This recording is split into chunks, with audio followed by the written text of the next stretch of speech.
Okay, so shout out dun sa gumawa nitong mga pre. No, so ang ginawa niya is pinutol niya yung ayun no, yung ating common ng headlight, no. So yan. So ito yung fuse. Common ng fuse. Ito yung dalawang dalawang wire papunta sa headlight natin. So ito yun. Ito. Ayan. So itong pinutol na to, ito yung from relay ng park and head switch. So ito siya. Ito. Yung relay ng park and head, no? So head relay ito. Pag nag-on yung ating park and head switch, so ito susuplayan niya ng current papunta dito sa fuse. Ayan. So yung dalawa na yan, ito yun. Ayan. So ito yung papunta sa ating headlight socket, yung mismong headlight natin. Common po yun. So positive po siya. So ang dimmer switch nito is ito, dito. Ito yung dimmer switch. So ang high and low po niya is itong dalawang wire na to. Ito. Ayan, ito. So ito yung low, ito yung high. Pero ang dumadaan po dito is ground. So ito ground po ito. Ground yan mga pre. No? So ang isuso ko is ground po ang high and low nya. So parang sa Suzuki mga pare ko. Ayan. Okay, siguro hindi mahanap ng nag-wires nito. So ang ginawa is pinutol yung dalawang fuse na yan. So itong dalawang fuse na ito, ang number 4 and 5. Kapag titingnan natin sa fuse box, tingnan natin sa fuse box yung number 4 and 5. Ito 5. So headlight lamp papunta sa right, headlight lamp papunta sa left.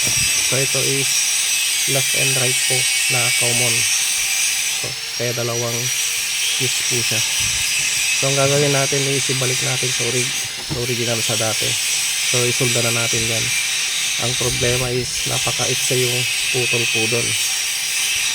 So ito i-connect natin doon, and then itong dalawa i-connect natin dyan.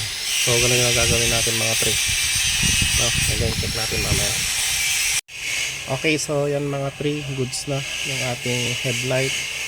So itong ano kanina nasira yung parang resistor dito. So binaypass na lang natin mga pre.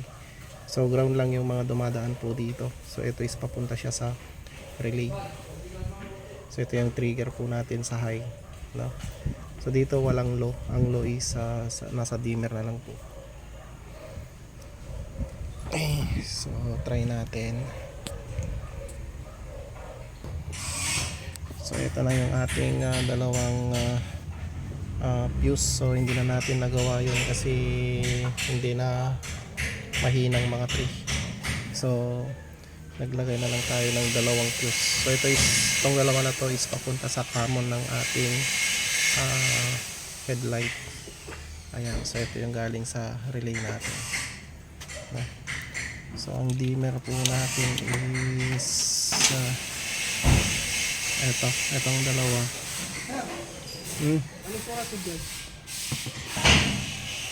So ayan, itong dalawang wire na to is ito po yung papunta sa high and low natin. So ang trigger po nito is ground ang dadaan po dito. So ground lang po kasi ito po is ground. Yan. Okay, so ganun lang mga tree. So ganito pala yung setup ng mga ganitong elf mga tree. Walang dumaan na load sa ating mga relay, no? So yung load niya lang is trigger lang, trigger. Okay. So itong dalawang fuse, ito yung left and right po natin, no? Ito papunta sa right common ng headlight. Ito naman isa is papunta sa left common ng headlight. Ayan. So try natin mga pre. Ayan, so yun yung ating headlight. So headlight natin, on natin dito, park light, and then head. So ayun, no? So yun ang headlight natin. So naka low po siya. High natin. Yan. So yan yung high nya. So hindi natin mapihit. Ayan, wala tayo kasama. So yan. Okay. So yan yung high, low natin. Low. Yan yung low. Passing po. Ayan yung passing natin. Yan. Off natin. Then pass. Ayan, o. Okay, so ganun lang mga pre. Ganun lang kadali. So ayan. Peace.